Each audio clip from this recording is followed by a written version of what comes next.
اللہ الرحمن الرحیم رب اشرح لی صدری ویسر لی امری واحلل عقدۃ من لسانی یفقہوا قولی الحمدللہ الذی لا مانع لحکمہ ولا ناقض لقضائہ والصلاة والسلام علی سید انبیائہ وسند اولیائہ واحبابہ المعارضین لأعدائہ اما بعد فاعوذ باللہ من الشیطان الرجیم بسم اللہ الرحمن الرحیم انا انزلناہ فی لیلۃ القدر وما ادراک ما لیلۃ القدر لیلۃ القدر خیر من الف شہر تنزل الملائکۃ والروح فیہا باذن ربہم من کل امر سلام ہی حتی مطلع الفجر صدق اللہ العلی العظیم الصلاۃ والسلام علیک یا رسول اللہ وعلی آلک واصحابک یا حبیب اللہ الصلاۃ والسلام علیک یا خاتم النبیین وعلی آلک واصحابک یا خاتم المعصومین۔ اللہ تعالی جل جلالہ وعم نوالہ وعظم شانہ واتم برہانہ کی حمد و ثنا حضور قائد المرسلین سید النبیین سید العالمین امام الاولین والآخرین جناب محمد مصطفیٰ احمد مجتبیٰ صلی اللہ علیہ وآلہ واصحابہ وبارک وسلم کی بارگاہ اقدس و انور میں ہدیہ درود و سلام کے بعد گرامی قدر ناظرین سامعین برادران و خواہران، رمضان المبارک کا آخری عشرہ مبارکہ سایہ فگن ہے اور یقیناً اہل محبت اللہ تعالی جل شانہ و عز اسمہ کی محبت میں اور کامل تسلیم کے ساتھ ریاضت میں، عبادت میں اور اس کی محبت میں، محنت و مشقت میں مصروف ہیں، دن کے روزہ اور رات کے قیام کے ساتھ اور تضرع کے ساتھ، زاری کے ساتھ، خشیت کے ساتھ، خشوع کے ساتھ اپنے مالک و خالق جل وعلا کے ساتھ ذکر، مناجات اور دعاؤں میں مشغول ہیں اور اللہ سے طلب مغفرت میں اور راز و نیاز میں مشغول ہیں۔ رحمت و مغفرت کے عشروں میں یہ کیفیات بھی اپنے ساتھ اپنے دلوں میں اس کی بہاریں سموئے ہوئے ہیں اور یہ مقدس ماہ، مبارک مہینہ جشن قرآن کا مہینہ ہے، کیونکہ اس مہینے میں اللہ تعالیٰ نے قرآن کریم نازل فرمایا۔ قرآن اللہ کا کلام ہے اور اللہ کی صفت ہے، کلام اللہ۔ تو اللہ تعالیٰ نے اپنے بندوں پر، بنی نوع انسان پر کرم فرماتے ہوئے جب اپنا کلام، ہدایت نظام، دستور العمل، آئین حیات اور جتنے بھی خدا کی پسندیدہ افعال و اعمال و اقوال ہیں، اذکار ہیں، اوراد ہیں، احکام ہیں، امثال ہیں، قصص ہیں، اس کے پیارے بندوں کا ذکر ہے، ہر چیز قرآن پاک میں سمو دی۔ اور یہ رحمتیں جس مہینے میں نازل فرمائی ہیں، اس مہینے کو، اس زمانے کو، اس وقت کو بھی اللہ تبارک و تعالیٰ نے برکت والا فرما دی۔ شہر رمضان الذی انزل فیہ القرآن، وہ مہینہ رمضان کا ہے کہ جس کے اندر اللہ تعالیٰ نے قرآن پاک نازل فرمایا۔ اور اللہ تعالیٰ جل شانہ نے پھر اس کی آخری عشرے کی ایک رات میں لیلۃ القدر میں قرآن پاک کو نازل کرنے کا حکم فرمایا قرآن پاک میں کہ انا انزلناہ فی لیلۃ القدر، کہ ہم نے اسے لیلۃ القدر میں نازل کیا۔ لیلۃ القدر بھی اس رمضان میں ہے، اور رمضان کو مبارک فرمایا، لیلۃ القدر کو خیر من الف شہر فرما دیا۔ یہ سب برکتیں قرآن پاک کی ہیں، اللہ کی اس صفت کاملہ کی ہیں کہ جس کا اپنی شان کے مطابق نزول فرمایا اور اپنے حبیب مکرم صلی اللہ تعالی علیہ وآلہ وسلم کے سینہ اقدس پر اسے نازل فرمایا، اور آپ کی زبان مبارک سے اس کی تلاوت اور پھر اس کا نور جو قیامت تک کے لیے قائم فرما دیا مومنین کے دلوں میں، اور ان کے لیے قرآن پڑھنا یاد کرنا آسان فرما دیا، اور اس کی حکمتوں سے اپنے بندوں کے قلوب کو منور فرما دی۔ قرآن مقدس اسی قدر سارے کلاموں میں شان اور عظمت رکھتا ہے جس کی یہ صفت ہے، وہ اپنی مخلوق سے بلند و بالا ہے۔ اسی طرح اللہ تعالیٰ کا کلام، کہ اللہ کے کلام کو سارے کلاموں پر وہی فضیلت ہے جو اللہ کو بندوں پر فضیلت حاصل۔ تو نبی کریم صلی اللہ تعالی علیہ وسلم کلام اللہ کی عظمت، کتاب اللہ کی عظمت اپنی امت کے لیے اس کے انوار خود ارشاد فرما رہے ہیں، جس کا ملاحظہ مشاہدہ نبی کریم صلی اللہ تعالی علیہ وسلم خود فرماتے ہیں۔ عن ابن عمر قال قال رسول اللہ صلی اللہ علیہ وآلہ وسلم، حضرت ابن عمر نبی کریم صلی اللہ تعالی علیہ وسلم کا ارشاد نقل فرماتے ہیں کہ ثلاثۃ، تین آدمی ایسے ہیں کہ جن کو فزع اکبر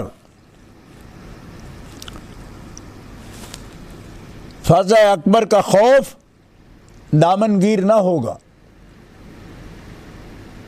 قرآن مقدس میں فزع اکبر، لا يحزنهم الفزع الاکبر،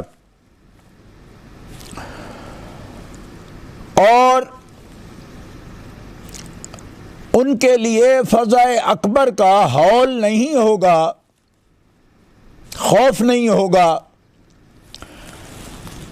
ولا ينالهم الحساب، اور نہ ان کو حساب دینا پڑے گا۔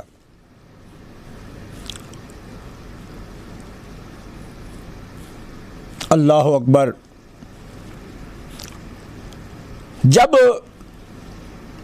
مخلوق حساب و کتاب سے فارغ ہو تو وہ خوشبو کے ٹیلوں پر فرحت میں ہوں گے، اور ایک شخص جس نے اللہ کے واسطے قرآن شریف پڑھا اور اس نے نماز پڑھائی اس طرح کہ مقتدی اس سے راضی ہیں، پڑھنے والے، اس کی اقتداء کرنے والے، اس کی مسجد میں آنے والے اس سے راضی ہیں۔ اللہ اکبر۔ اور ایک وہ شخص اور دوسرا وہ شخص جو لوگوں کو نماز کے لیے بلاتا ہو اور صرف اللہ کے واسطے، اس سے کوئی غرض نہ ہو، نہ مؤذن کہلانا کا شوق، نہ ریاکاری اس کے، نہ اس کی اجرت پر نظر۔ اور اسی طرح اللہ کے لیے قرآن پڑھنے والا قاری اور اللہ کے لیے بندوں کو نماز پڑھانے والا جس کی اجرت پر نظر نہیں، دل میں طمع نہیں، لالچ نہیں، اس کو دنیا کے کمانے کا ذریعہ نہیں بنایا، اور نہ ہی اس کی بد اخلاقی کی وجہ سے مقتدی اس سے ناراض ہیں کہ نماز پڑھاتا ہے لیکن بد خلق ہے۔ فرمایا تیسرا وہ شخص جو اپنے مالک سے بھی اچھا معاملہ رکھے اور ماتحتوں سے بھی۔ تیسرا وہ شخص کہ جو یعنی حقوق اللہ کی ادائیگی میں بھی اور حقوق العباد بھی کی ادائیگی میں بھی، یعنی اللہ کے حقوق، اللہ کی طرف سے جو فرائض ہیں ان کی ادائیگی میں بھی اور اس کی رعایت میں بھی، اور جن کے لیے اس کو مسئول بنایا گیا اپنے ماتحت جو ہیں ان کے ساتھ، جس کا بھی معاملہ اس سے متعلق ہو اس کے ساتھ بھی اچھے معاملات رکھتا ہو، تو ایسا شخص اللہ تبارک و تعالی جل شانہ کے پاس اس حال میں آئے گا کہ نہ اسے فضح اکبر کی تکلیف ہوگی اور نہ اس کا خوف ہوگا اور نہ اس سے حساب کتاب لیا جائے گا۔ اللہ تبارک و تعالی جل شانہ اسے بے حساب اپنی رحمتوں سے نواز دے گا، اور مالک تعالی جل شانہ واعظ اسمہ اس کے مراتب کو بلند فرمائے گا۔ حضرت عبداللہ بن عمر کی روایت ہے کہ جس شخص نے اللہ کا کلام پڑھا اس نے اللہ تبارک و تعالی جل شانہ کہ کلام کو حفظ کر لیا، سمجھ لیا، پڑھ لیا، تو اس نے اپنے سینے کے اندر علوم نبوت کو سمو لیا۔ یعنی اگرچہ غیر انہ لا یوحی الیہ، یعنی اس کے ساتھ وحی نہیں کی گئی، وحی نہیں آئی اس پر، لیکن اس کے سینے میں علوم نبوت آ گئے۔ کیوں کہ وحی تو ہوئی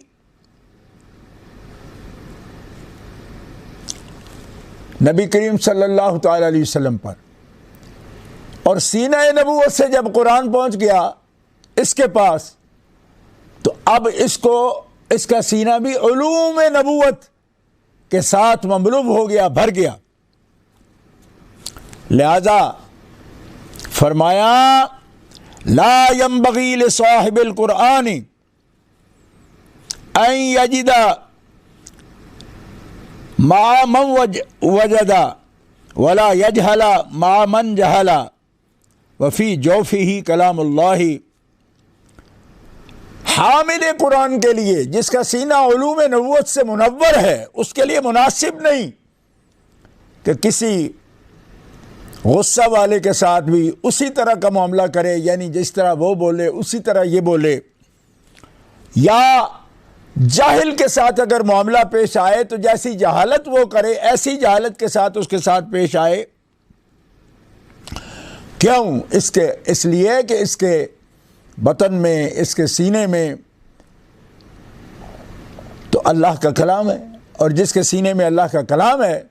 اس کے اندر جہالت اور اس کے اندر غصہ، جس طرح غصے والوں کا غصہ ہوتا ہے یا جاہلوں کی جہالت ہوتی ہے، اس طرح جاہلوں کی ساتھ جہالت کا معاملہ اس کو پیش نہ آنا چاہیے۔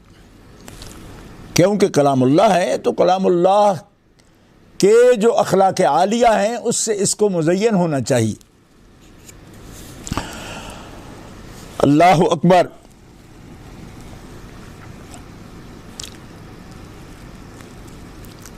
حضرت ابو ذر رضی اللہ تعالی عنہ فرماتے ہیں کہ نبی اکرم صلی اللہ تعالی علیہ وسلم نے ارشاد فرمایا، اے ابو ذر،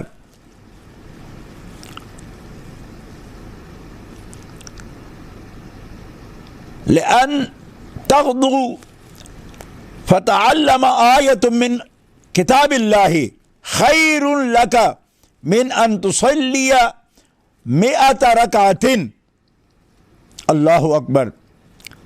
وَلَأَن تَغْدُو فَتَعَلَّمَ بابا من العلم عمل به او لم يعمل به خیر من ان تصلی 1000 رکعۃ. امام ابن ماجہ نے اسناد حسن یعنی حسن اسناد کے ساتھ یہ روایت نقل فرمائی کہ نبی کریم صلی اللہ علیہ وسلم نے ارشاد فرمایا، ابو ذر اگر تو صبح کو جا کر ایک آیت کلام اللہ شریف کی سیکھ لے تو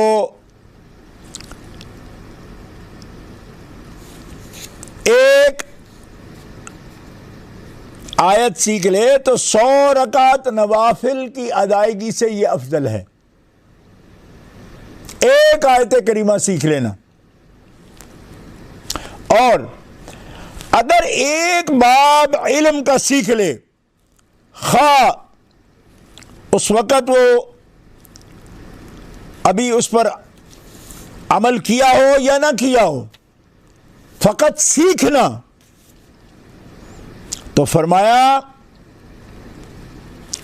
1000 رکعت پڑھنے سے ایک علم کا باب پڑھنا افضل ہے.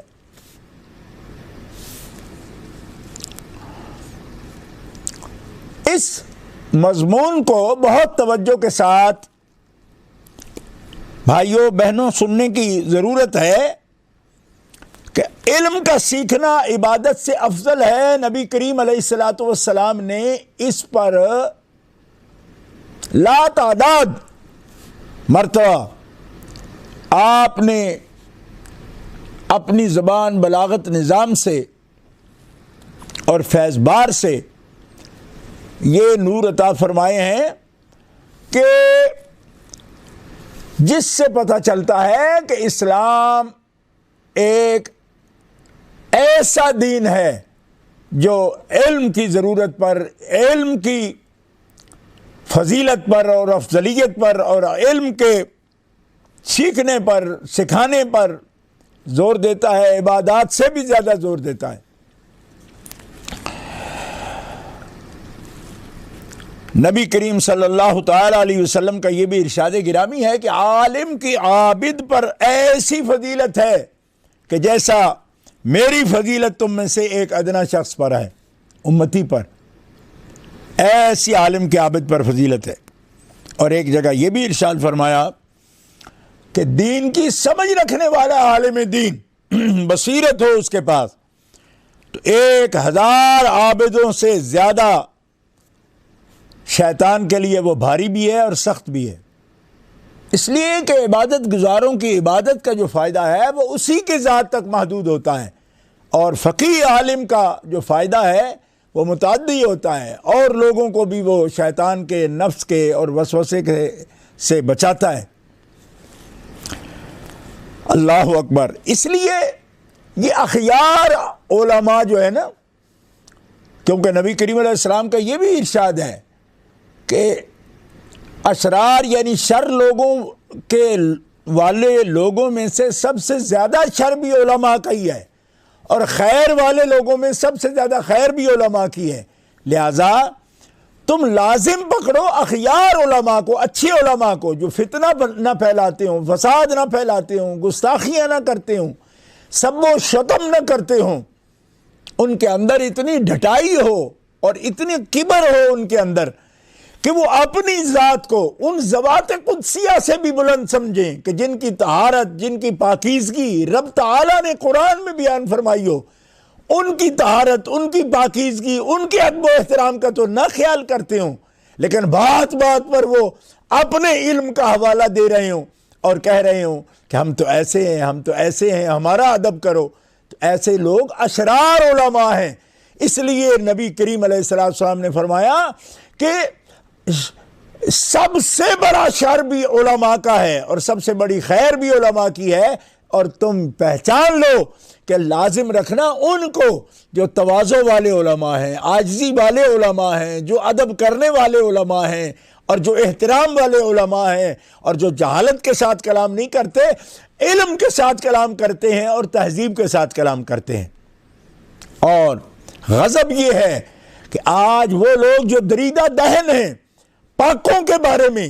وہ یہ مطالبہ کرتے ہیں کہ ہمارا احترام کیا جائے اور ہمارے بارے میں کچھ نہ کہا جائے، ان کو ہم یہ بتا دینا چاہتی ہیں کہ تمہارا احترام اسی وجہ سے ہے کہ ان پاکوں کے اقوال کو تم نے سیکھا، لیکن تمہارا رویہ یہ بتا رہا ہے کہ تم نے طہارت کے لیے نہیں سیکھا، نہ علم نور کے لیے سیکھا، بلکہ صرف اپنی تکبر کے لیے اور دنیا پر بڑائی جمانے کے لیے تم نے سیکھا، اسی لیے تمہاری زبانیں پاکوں کا احترام نہیں کرتی۔ اور ہم یہ بتانا چاہتے ہیں کہ اگر کسی نے ان کے مراتب کا خیال نہ کیا تو وہ خود قابل احترام نہیں رہتا۔ کیوں؟ کہ اس کا اپنا عمل بتا رہا ہے کہ جب وہ پاک لوگوں کا بھی احترام کرنے کے قابل لائق نہیں اور نہ کرتا ہے تو کس منہ سے وہ اپنے احترام کا سوال اٹھاتا ہے؟ جن کو نبی کریم علیہ السلام کے خاندان پاک کا ادب نہیں آتا، وہ اپنے خاندان کی عزت کے لیے اگر ڈھنڈورا پیٹتے پھر رہے ہیں تو وہ سمجھیں کہ وہ اپنے آپ کو کس درجہ میں شمار کر رہے ہیں۔ عن ابی ہریرہ قال قال رسول اللہ صلی اللہ علیہ وسلم من قرأ 10 آیات فی لیلۃ اللہ اکبر لم یکتب من الغافلین۔ تو نبی کریم علیہ الصلوۃ والسلام کا ارشاد گرامی ہے، نبی کریم صلی اللہ علیہ وسلم فرماتے ہیں جو شخص 10 آیتیں کسی رات میں تلاوت کرے تو اس کا شمار غفلت والے لوگوں میں نہیں ہوتا، ان میں نہیں لکھا جاتا۔ 10 آیات بھی تلاوت کر لے تو اللہ تبارک و تعالیٰ اسے ذاکرین میں شمار کرتا ہے، غافلین میں شمار نہیں فرماتا۔ ابو ہریرہ رضی اللہ تعالی عنہ روایت فرماتے ہیں کہ رسول اللہ صلی اللہ علیہ وسلم نے فرمایا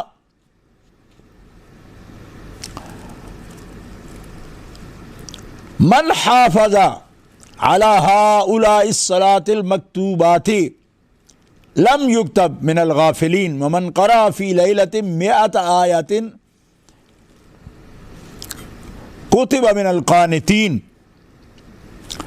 جو شخص 5 فرض نمازوں پر مداومت کرے، ہمیشگی کر لے، وہ غافلین میں نہیں لکھا جائے گا۔ اور جو شخص 100 آیات کی تلاوت کسی رات میں کرے وہ اس رات میں قانتین سے لکھا جائے گا، یعنی اللہ تعالیٰ کے وہ بندے جو ذاکرین ہیں، قانتین ہیں، ان میں شمار ہو جائے گا۔ رات بھر اس کو عبادت کا ثواب اللہ تبارک و تعالیٰ عطا فرمائے گا، اور جو 500 سے 1000 آیات تک پڑھ لے اس کے لیے ایک قنطار ہے۔ صحابہ نے پوچھا یا رسول اللہ قنطار کیا ہوتا ہے؟ حضور نے فرمایا 12,000 کے برابر، یعنی اس سے دینار مراد ہوں یا درہم مراد ہوں، اتنا بڑا اجر کثیر اللہ تبارک و تعالیٰ اسے ایک قنطار کا ثواب عطا فرماتا ہے۔ عن ابن عباس قال نزل جبرائیل علیہ السلام علی رسول اللہ صلی اللہ علیہ وسلم فأخبرہ انہ ستکون فتن قال فما المخرج منها یا جبریل قال کتاب اللہ۔ حضرت عبداللہ ابن عباس روایت کرتے ہیں کہ رسول اللہ صلی اللہ تعالی علیہ وآلہ وسلم نے فرمایا کہ حضرت جبریل علیہ السلام حضور اقدس صلی اللہ علیہ وآلہ وسلم کی خدمت میں حاضر ہوئے اور عرض کی یا رسول اللہ بہت سے فتنے ظاہر ہوں گے۔ نبی کریم علیہ السلام نے فرمایا جبریل فتنے کے ظاہر ہونے کی اطلاع دے رہے ہو، اس کا کوئی علاج بھی بتاؤ، اس کا علاج کیا ہے فتنوں کا؟ تو حضرت جبریل امین نے کہا کتاب اللہ، یعنی جتنے بھی فتنے ہوں ان سے بچنے کا ذریعہ اللہ کی کتاب ہے، اور اس کی تلاوت کی برکت سے فتنے رد ہوں گے، فتنے دور ہو جائیں گے۔ اور جس گھر میں کلام پاک کی تلاوت کی جاتی ہے، سکینہ اور رحمت اس گھر میں نازل ہوتی ہے اور شیطان اس گھر سے نکل جاتے ہیں۔ حضرت مولا کائنات باب العلم حضرت علی مرتضیٰ شیر خدا فرماتے ہیں کہ حضرت یحییٰ علیہ السلام نے بنی اسرائیل سے کہا کہ حق تعالیٰ تم کو اپنے کلام کے پڑھنے کا حکم فرماتا ہے، اور اس کی مثال کیسے ایسی ہے جیسے کوئی قوم اپنے قلعے میں محفوظ ہو اور اس کی طرف کوئی دشمن متوجہ ہو کہ جس جانب سے بھی وہ حملہ کرنا چاہے اسی جانب میں اللہ کی کلام کو اس کا وہ اپنا محافظ پائے گا اور وہ اس دشمن کو دفع کرے گا، وہ جہاں سے بھی حملہ کرے۔ یعنی کلام پاک ایک مضبوط قلعہ ہے، گھر میں پڑھتا ہے، دکان میں پڑھتا ہے، چلتے پھرتے پڑھتا ہے، بیٹھے پڑھتا ہے، جس جگہ ہو قرآن پاک کی تلاوت کرتا ہے تو جہاں سے بھی اس پر فتنے آئیں قرآن اس کے لیے قلعہ بن جاتا ہے اور اس کی حفاظت کرتا ہے۔ تو گرامی قدر ناظرین و سامعین، پوری دنیا اس وقت جس وبا کا شکار ہے، سب سے بڑا خوف اس کا طاری ہے اور ایک تعطل کی کیفیت طاری ہے۔ ان احادیث مبارکہ میں اس کا علاج اور اس کا مقابلہ ہم جن ایس او پیز کے ساتھ کر رہے ہیں اور ویکسین کے ساتھ کر رہے ہیں اور احتیاط کے ساتھ کر رہے ہیں، یہ بھی قرآن پاک کے احکام کے مطابق جو کچھ اس کے لیے ماہرین تجویز کرتے ہیں، احتیاط تجویز کرتے ہیں، وہ کرنا بھی دین ہے۔ لیکن ایک مسلمان اور مومن کی باطنی قوت جو ہے اور روحانی قوت جو ہر چیز کو دفع کر سکتی ہے، دور کر سکتی ہے اور اس کو ڈیفینڈ کر سکتی ہے، ڈیفینس کر سکتی ہے، وہ ہے کتاب اللہ کی تلاوت۔ کثرت سے کلام اللہ کی تلاوت رحمتوں سے مملو کر دیتی ہے، قوت ارادی کو مضبوط کرتی ہے، قوت مدافعت کو مضبوط کرتی ہے کہ جس کے ساتھ جو بھی اس کی باڈی کے ساتھ فتنے کی چیز اور اس کے ساتھ اس کو بیمار کرنے، کمزور کرنے کی چیز اس کی باڈی کے ساتھ ٹکراتی ہے تو قرآن پاک اس کے لیے کلا کی حیثیت رکھتا ہے، ہر چیز کو اس سے دفع کرتا ہے اور رفع کرتا ہے، دور کر دیتا ہے، اٹھا دیتا ہے۔ گرامی قدر حضرات، رمضان المبارک کی ان مقدس ساتوں میں یہ تو شہر القرآن ہے، رمضان تو شہر قرآن ہے اور جشن قرآن کا مہینہ ہے۔ اس مہینے میں کثرت سے قرآن پاک کی تلاوت کرنا ہمیں پورے سال کے لیے، بلکہ روز پڑھتے رہنا ہمیں پورے دن اور رات کے لیے، رات کو پڑھنا رات کی حفاظت ہے، دن کو قرآن پڑھنا دن کے لیے بندے کو ہر فتنے سے محفوظ کر دیتا ہے۔ اللہ تبارک و تعالی جل شانہ وعز اسمہ ہمیں نبی کریم صلی اللہ تعالی علیہ وسلم کے پر انوار ارشادات سے اپنے آپ کو روشن کرنے کی توفیق عطا فرمائے، ہر قسم کی وباؤں کو، فتنوں کو اللہ دور فرمائے اور ان کے ظلمتوں کے شر کو انوار رسالت سے اللہ تعالی ہمیں ان فتنوں کو دور کرنے کی توفیق عطا فرمائے۔ سبحان ربک رب العزت عما یصفون وسلام علی المرسلین والحمد للہ رب العالمین۔